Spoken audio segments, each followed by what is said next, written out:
बिस्मिल्लाहिर्रहमानिर्रहीम। अस्सलाम वालेकुम viewers, welcome to my channel computing world. अगर आपको मेरी वीडियोस अच्छी लगें तो प्लीज़ इसे लाइक, सब्सक्राइब और शेयर ज़रूर करें। Today we will discuss types of operating system, and this topic is from chapter number 2, fundamentals of operating system. I am going to explain this topic again क्योंकि मुझे बहुत से viewers की ये request आ रही थी कि मैम प्लीज इसे दोबारा से पैराग्राफ के फॉर्म में एक्सप्लेन कर दें। Let's start the lecture. तो there are 3 types of operating system. ठीक है, कौन कौन सी? Batch processing operating system, time sharing system and real time system.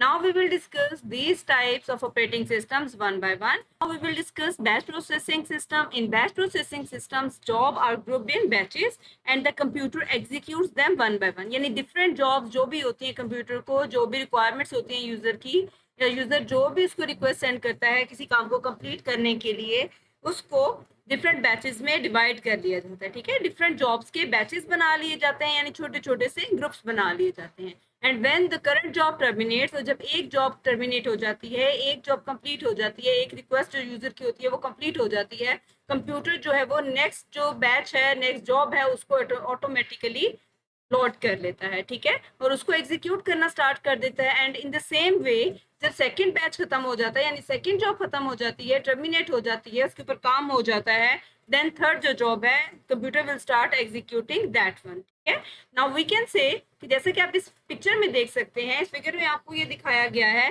कि जॉब्स को डिफरेंट बैचेस में डिवाइड कर दिया जाता है, और then jobs are grouped in batches and then computer execute them one by one, और कंप्यूटर उनको वन बाय वन एग्जीक्यूट करता है। किस तरह से? यानी first of all computer will execute batch one, यानी जो जॉब वन थी उसको एग्जीक्यूट करेगा, और जब उसको एग्जीक्यूट कर लेगा तो उसके बाद ये जो जॉब है ये टर्मिनेट हो जाएगी, एंड देन कंप्यूटर जो है वो नेक्स्ट जॉब परफॉर्म करेगा। ठीक है, और जब ये टर्मिनेट हो जाएगी यानी इसकी एग्जीक्यूशन कंप्लीट हो जाएगी, then computer will move toward batch 3 to execute it.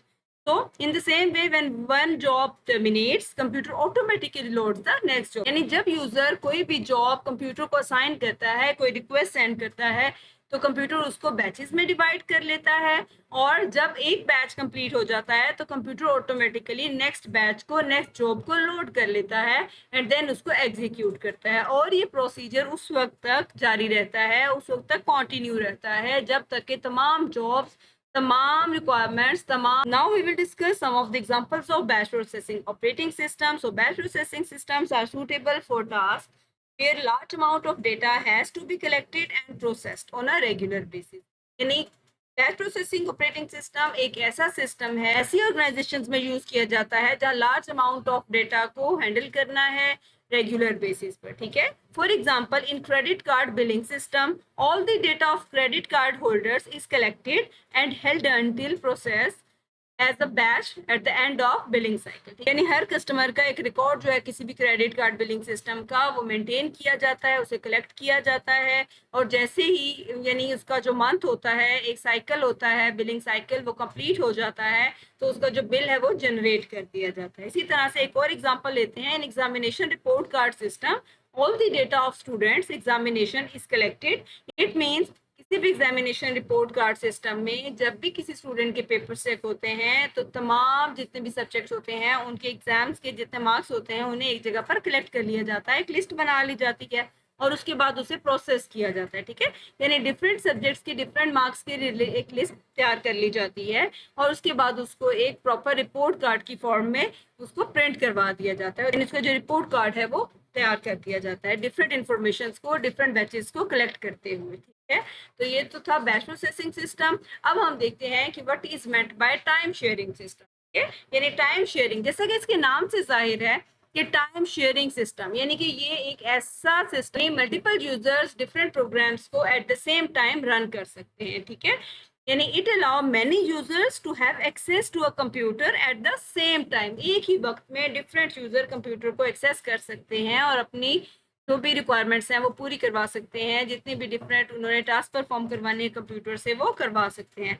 लेकिन कंप्यूटर इन सबको टाइम देता है वन बाय वन, और चूंकि कंप्यूटर जो भी इसको रिक्वेस्ट सेंड की जाती है उसे चंद सेकंड्स में कंप्लीट करता है, तो यूजर को ये पता नहीं चलता कि कंप्यूटर एट अ टाइम एक जॉब परफॉर्म कर रहा है। ठीक है, in a time sharing system the central processing unit is switch rapidly between the programs so that all the user programs are executed simultaneously. As all of you know कि multiple user जब किसी एक system को use करेंगे तो multiple user different application programs use कर रहे होंगे ना, यानी एक यूजर अगर कुछ सर्च कर रहा है तो दूसरा यूजर कोई और काम कर रहा होगा। तो इसी तरह से कंप्यूटर क्या करता है, इन तमाम एप्लीकेशन प्रोग्राम्स में स्विच करता है, ठीक है। यानी एक एप्लीकेशन प्रोग्राम पे जो यूजर काम कर रहा है उसको कंप्लीट करने के बाद कंप्यूटर जो है वो नेक्स्ट जो जॉब है उसको कंप्लीट करता है, एग्जीक्यूट करता है, ठीक है। यानी कंप्यूटर जो है वो टाइम शेयर करता है among all the application programs, ठीक है।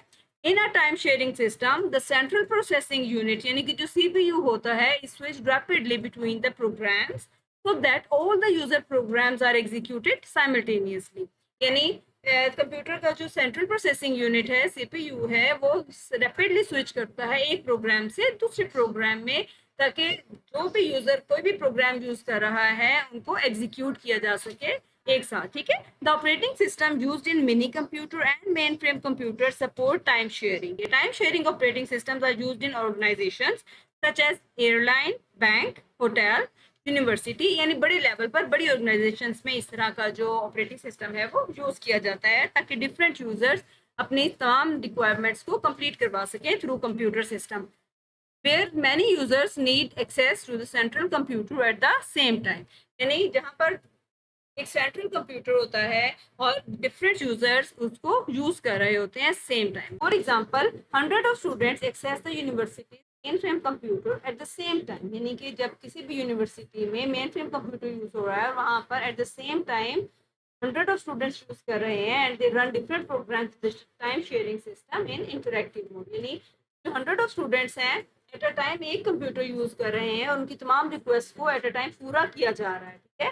लेकिन बेसिकली कंप्यूटर का जो सीपीयू है वो तमाम यूजर्स में स्विच करता है, ठीक है। यानी हर यूजर को एक प्रॉपर टाइम एलोकेट कर देता है और उस टाइम में किसी भी यूजर का वो जितनी भी रिक्वायरमेंट्स होती हैं उनको कंप्लीट करता है and then it will move to the next user, ठीक है। आप देख सकते हैं कि यहाँ पर स्टेट्स होती हैं एक्टिव, रेडी और वेटिंग, ठीक है। यानी एक यूजर वो है जो एक्टिव है और दूसरा रेडी है and third one is waiting. लेकिन ये तमाम प्रोसीजर बहुत फास्ट होता है कि यूजर्स को पता नहीं चलता और उनकी तमाम रिक्वायरमेंट्स जो है वो विद इन सेकेंड्स कंप्लीट कर दी जाती है। इसको आप इस तरह से भी समझ सकते हैं जैसे इस फिगर में दिखाया गया है कि सीपीयू है और इसमें प्रोसेस वन यूजर वन को लेट सपोज रिप्रेजेंट कर रहा है, प्रोसेस टू, यानी डिफरेंट प्रोसीजर से सीपीयू जो है वो प्रोसेस फोर को अभी एक्टिव स्टेट में जो नजर आ रहा है यहाँ पर उसको एग्जीक्यूट कर रहा है। This operating system must process information and produce a response with in a specified time. जैसा कि इसके नाम से जाहिर है कि रियल टाइम ऑपरेटिंग सिस्टम, जैसे ही इसको कोई एक स्पेसिफिक कंडीशन मिलेगी फौरन इसने एक रिस्पॉन्स देना होता है, ठीक है, उसी time. These operating system are developed for special application, यानी कि ये स्पेशल एप्लीकेशंस के लिए यूज होते हैं। लेट सपोज ऑयल रिफाइनरी में, या फिर आप अगर देखें कि आपके पास जो समटाइम्स कैमराज होते हैं, ठीक है, कैमराज जो सिक्योरिटी कैमराज होते हैं उनमें जैसे ही अगर वो किसी को कैप्चर करते हैं कोई इस तरह से, यानी उनको कंडीशन मिलती है तो वो क्या करते हैं, जैसे उनकी वो कंडीशन उनके अंदर एम्बेडेड होती है ना, ठीक है, सेंसर्स होते हैं, तो जैसे ही वो किसी चीज को सेंस करते हैं तो फौरन रिस्पॉन्स देते हैं विद इन स्पेसिफाइड टाइम। जैसे ही वो किसी को चेक करते हैं, कैप्चर करते हैं, फौरन एक प्रॉपर रिस्पॉन्स देते हैं। ये उनको इस तरह से डिजाइन किया जाता है, ठीक है। These are used to control industrial processes such as oil refinery or real-time operating system are used to supply immediate response within limited time। क्योंकि आप जानते हैं कि ऑयल रिफाइनिंग सिस्टम जो होते हैं ऑयल रिफाइनरीज में जो ऑयल है उसको एक प्रॉपर टेम्परेचर तक उसको लेकर जाया जाता है, ठीक है। यानी उसका एक प्रॉपर टेम्परेचर मेंटेन करना होता है और वो बहुत हाई टेम्परेचर होता है, ठीक है। तो इस तरह की सिचुएशन में अगर टेम्परेचर बहुत ज़्यादा हाई हो जाए या एक नॉर्मल जितना भी उसका एक रिक्वायर्ड टेम्परेचर उससे ज़्यादा हो जाए तो उससे क्या होता है, उससे एक्सप्लोजन का खतरा होता है। तो क्या करते हैं उसके इस तरह की सिचुएशंस में real time operating system use किए जाते हैं ताकि वो एक क्विक रिस्पॉन्स दे और एक्सप्लोजन से बचा जा सके। So there are a number of real-time operating systems used in military and space research programs। यानी आर्मी में और स्पेस रिसर्च प्रोग्राम्स में यूज होते हैं। For example real time operating system is used to monitor the position of rocket in the space, यानी कि space में rocket की पोजीशन को समझने के लिए।